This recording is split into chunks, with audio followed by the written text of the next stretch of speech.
როგორ ახერხებს ერთ-ერთი ყველაზე უცნაური საბრძოლო სტილის მქონე ადამიანი იყოს მსოფლიოს საუკეთესოთა სიაში?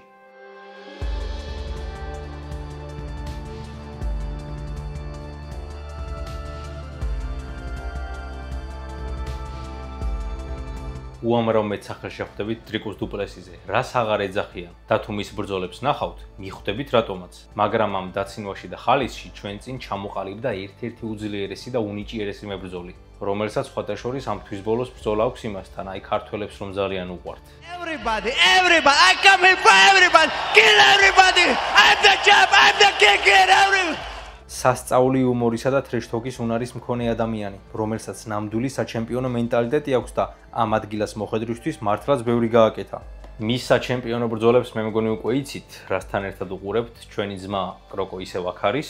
ახლა კი გავუღვეთ დრიკუს დუპლესის. დღემდე მავოცებს, რომ ადამიანი, რომელიც ოდესღაც მუდმივად გადაღლილად გამოიყურებოდა ბრძოლებში, ტექნიკურად მოუმზადებელი ჩანდა და არასდროს ჰყავდა მებრძოლს, რომელიც დიდ წარმატებას მიაღწევდა, დღეს UFC-ს მსოფლიო ჩემპიონია და ერთ-ერთ ყველაზე საშიშ საშუალო წონოსანთან აქვს ბრძოლა. ძალიან ბევრმა გულშემატკივარმა, ქართველებს გულისხმობ რა თქმა უნდა, ჩემპიონი შიმავებთ ამ ბრძოლაში პირდაპირ გადახაზა და ჩამოწერა ისე თითქოს ვიღაც ბობი გრინი იყოს. DDP-ის გამარჯვებები ყოფილი ჩემპიონების რობერტ უიტეკერისა და შონ სტრიკლენდის წინააღმდეგ მის რეზიუმეს ამ წონაში უკვე სოლიდურს ხდის. ზემოდან რომ ადესანიას დავამატოთ. ხო, თავიდან ცოტა რთული და საჯერებელი იყო, რომ ტიპი, რომელსაც ყველაზე უცნაურ და უგუნურ მებრძოლს ეძახდნენ, პრინციპში უცნაური ეხლაც არის, ახლა რეალური საფრთხე არის ამ წონის ლეგენდებისთვის. ლეგენდები ჯანდაბას კიდევ იტყვი რომ წარმავლები არიან, მაგრამ იგი ტოპ კონტენდერებისთვისაც ურთულესი გასეირნებაა. მოდი ახლა განვიხილოთ ის გზები და ფორმა, რითიც შეიძლება სამხრეთ აფრიკელმა კავკასიელი ხამზატ ჩიმაევი დაამარცხოს. ხამზატი, რომლის საჩემპიონო ბრძოლასაც ალბათ წლებია ველოდებით რომ უნდა შედგეს და როგორც იქნა დადგა ეს მომენტი. ხო და მოკლედ, რა იქნება დრიკუსის გეგმა?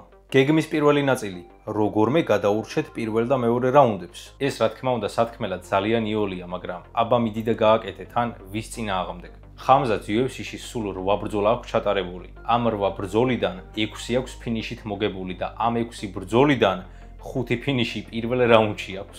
ერთადერთი შემთხვევა, როცა მისი ფინიში პირველ რაუნდში არ იყო, ეს იყო მისი დებიუტის დროს ჯონ ფილიპსთან.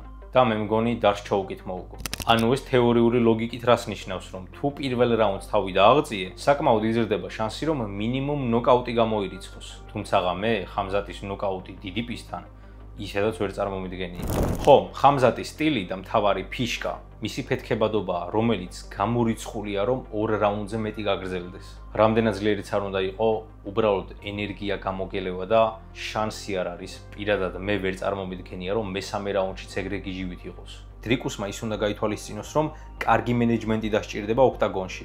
უნდა ჰქონდეს იმდენი ენერგია, რომ გადარჩეს და არ დაასრულოს ბრძოლა, მაგრამ ამავე დროს ძალის ნაწილი უნდა შეინახოს მესამე და უკვე შემდეგ საჩემპიონო რაუნდებისთვის. მე მართლა მგონია, რომ ამის შესაძლებლობა დრიკუსს აქვს, რადგან იგი ერთ-ერთი ყველაზე სრულყოფილი მებრძოლია, რომელიც აქამდე ხამზატს შეხვედრია. ხამზატის წინამეტოქეების სია ამ წონაში ასე გამოიყურება: ჯონ ფილიპსი, ჯერალდ მერშარტი, კამარუ უსმანი და რობერტ უიტეკერი. ჯონ ფილიპსი და მერშარტი შეიძლება ზომით იყვნენ დიდები, სამაგიეროდ კლასით იყვნენ ძალიან დაბლა. კამარუ უსმანი მაგარი მებრძოლია, მაგრამ ეს მისი პირველი ბრძოლა იყო საშუალო წონაში და ველტერში მაინც უფრო ეფექტურია. უიტეკერი მართალი ასევე ლეგენდა და კარგი მებრძოლია და ბუნებრივად საშუალო წონოსანია, მაგრამ ისიც ცოტა პატარაა. ბრძოლას თუ ჩართავთ უიტეკერსა და დუპლესის შორის, კარგად დაინახავთ გაბარიტებს შორის სხვაობას. ახლა რომ ქუჩაში გავიდე, MMA-ის 10 მოყვარული ადამიანი გავაჩერო და ვკითხო რა მოხდება, 10-დან 8 ალბათ მიპასუხებს, რომ ხამზატი პირველივე წამებიდან გიჟივით მივარდება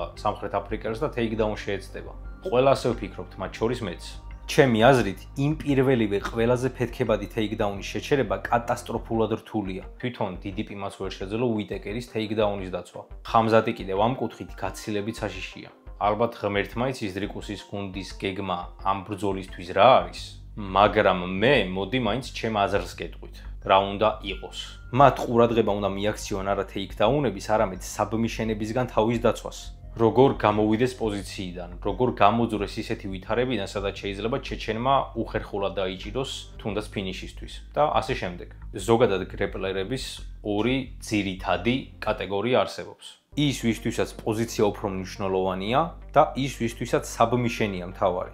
ჩიმაევი მეორე კატეგორიას მიეკუთვნება. პოზიცია და დიდხანს კონტროლი მისი ფიშკა არ არის. მოდი ვიტყვი, რომ ნაკლებად აინტერესებს. იმ მებრძოლების, რომლებიც საბმიშენებზე არიან დაგეშილები როგორც კურცხალი ძაღლი მწყერზე და ხამზატიც ეგეთია, თავი ნაკლი ისაა, რომ თუ საბმიშენს ვერ ახორციელებენ, შეიძლება მერე პოზიციას დაკარგონ. რამდენი ასეთი მომენტი გვინახავს, ხავს რომ ეჭიდება ის, ვინც საბმიშენს აკეთებს, თელს ძალას დებს და იცის, რომ თუ ახლა ვერ დაახრჩო, ძალიან დაერხევა. მაგალითად, როგორც პორიე ცდილობდა ხაბიბის გილიოტინით გაგუდვას და მერე კი იცით რაც მოხდა. But turning to a hip the way he's doing buys him some air. He sticks with it. ხამზატიც სადღაც აქვეა, უბრალოდ ერთი თავისებურებაა. ჩიმავი ფიზიკურადაც ძალიან ჯანზეა. აი ეგ კი საშუალებას აძლევს, რომ თუ აიდა პოზიცია დაკარგა, უკან დაიბრუნოს. ანუ თუ დრიკუს შეუძლია მოიგერიოს ხამზატის პირველი საბმიშენის მცდელობა, ან საერთოდ არ მისცეს შანსი, მაშინ მას ექნება შესაძლებლობა ან ფეხზე წამოდგეს, ან თავად მოიპოვოს იქვე დომინანტური პოზიცია. მაგრამ მოიცა, თუ სიტუაცია იქამდე მივიდა, რომ ხამზადი უკვე საბმიშენს ჩალიჩობს, ისე იგი მაგრად ცუდად არის საქმე და მაგედან დაძვრენა მაგრად გაუჭირდება. ხო, აქვე ერთი პატარა მნიშვნელოვანი დეტალი. ხამზატს ყველა საბმიშენი კისერზე აქვს გაკეთებული. დარს ჩოუკი ან რეარ ნეიკ ჩოუკი. ჯერჯერობით სხვა საბმიშენები მის არსენალში როგორც ასეთი არ ჩანს. ნუ შეიძლება სხვა რამეები ბევრად უკეთ იცის, უბრალოდ ჯერ აქამდე არ დასჭიროებია. როგორც თოფურია შემთხვევაშია გრეპლინგი და ჯიუ-ჯიტსუ. მაგას ალბათ ახლო მომავალში გავიგებთ. ხო და რახან ეს ასეა, ესე იგი დრიკუსის ერთ-ერთი ყველაზე მთავარი ამოცანა არის კისრის დაცვა. ყოველ შემთხვევაში ლოგიკურად ეგრე გამოდის. მათი გეგმა უნდა იყოს მორგებული იმაზე, რომ ხამზატი კისრამდე ფიზიკურად ვერ მივიდეს, იმიტომ რომ თუ მივიდა, მერე ძალიან დიდი პრობლემები დაიწყება.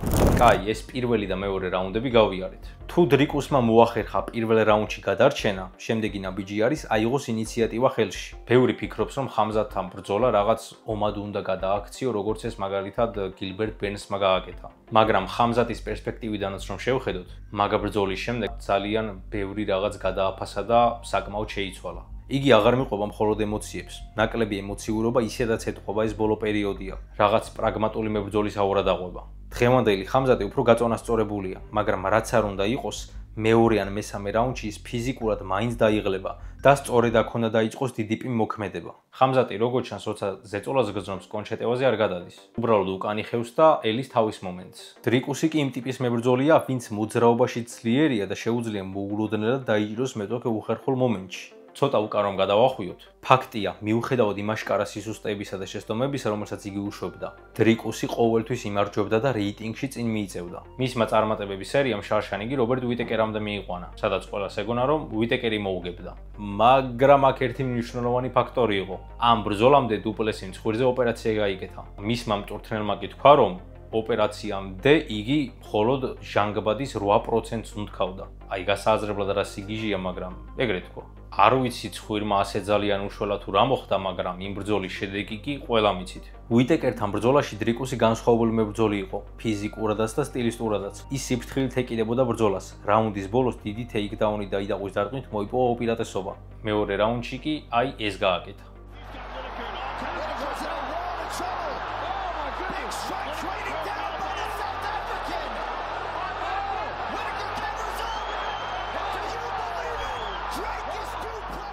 ამან ოგუნური მებრძოლის ლეგენდა, როგორც მას ეძახდნენ, საბოლოოდ დაამთავრა. დრიკუსმა აჩვენა ინტელექტი, მოთმინება და გამარჯვების გეგმა. მისი გუნდი მიზანმიმართულად გადავიდა მარცხენა პოზიციაში, რადგან იცოდნენ, უიტეკერი მარცხნივ მოქნილი დარტყმების მიმართ სუსტი იყო. ამით უბრალოდ იმის თქმა მინდოდა, რომ ეს კაცი ბრძოლიდან ბრძოლამდე ვითარდება. შესაბამისად, საერთოდ არ არის ჩამოსაწერი, როგორც ამას ბევრი ვაკეთებთ. მე არა, მაგრამ ხო, ამ ვიდეოში მხოლოდ ამის თქმა მინდოდა. ხამზატის ძლიერ მხარეებზე და პლუსებზე უკვე მიდევს ვიდეო ჩემ არხზე, ამიტომ ბევრ დეტალზე ყურადღება აღარ გავამახვილე. ეგ ვიდეო შეგიძლიათ სადღაც აი ამ ლინკზე გადასვლით ნახოთ. დღეისთვის სულ ეს იყო. თუ მოგეწონათ ვიდეო, გამოიწერეთ არხი, მოიწონეთ ბარემ ეს ვიდეო და მე დაგიბრუნდებით შემდეგი ეპიზოდით. აბაჰე და აბაჰო.